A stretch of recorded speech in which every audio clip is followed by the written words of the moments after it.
Back! Hey, remember snapshots? They're still coming out. Wish someone would have told me. Oh, hi everyone, Dewlan here, and welcome to Snapshot 25W18A. The updates may have changed the game drops, but this snapshot has got some crazy stuff. Let's start off with the new stuff. The happy Ghast here.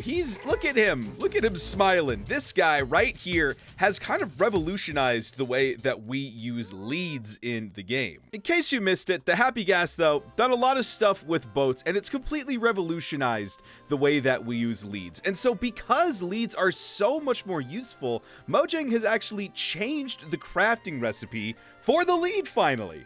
For those of you who may remember, the lead crafting recipe used a slime ball in the middle, but not anymore. Now it's all completely string, and using that gets you 2 leads, which is super, super convenient.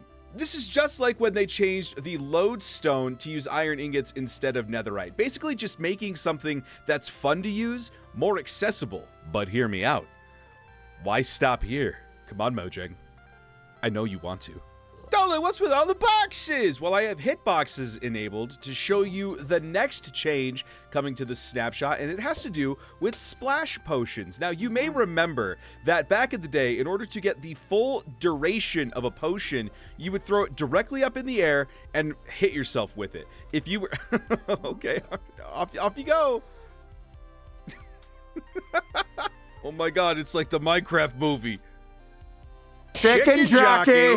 I'm so sorry. Anyway, but no, they changed the way that splash potions work. Now, based on how close you get the potion to a hitbox determines how effective that potion is. So if I hit it like this, the gas gets a little bit of speed, but if I splash it directly on the hitbox, fast! Gone are the days where if I don't hit a splash potion in the correct area, I don't get the full effect. Now, as long as it hits my hitbox, I get the full duration. Let's test this with something a little bit more visual. So if I throw a splash potion over here, I get it for 4 minutes. But if I, say, put it directly at my feet, right on the hitbox, I get the full 8 minutes. Of course, you could still throw it up in the air and get the full amount, but it's not limited to just that anymore.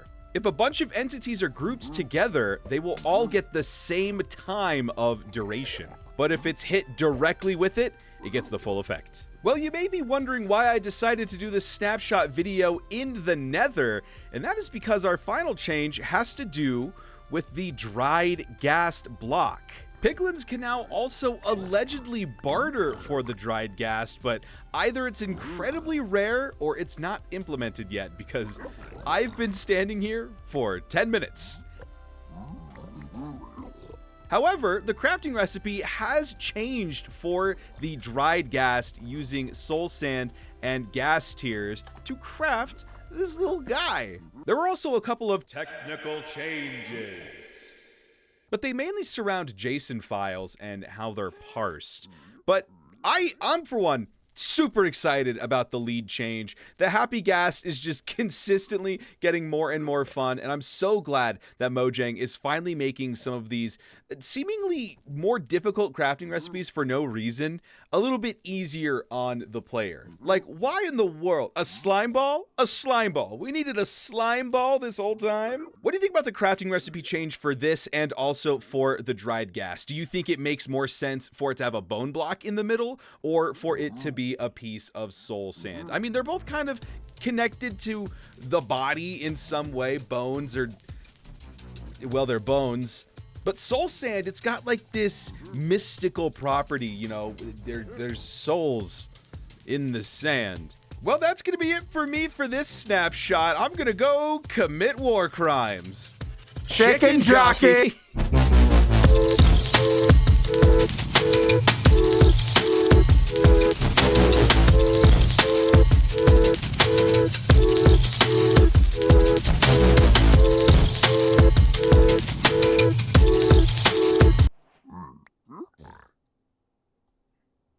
I was using that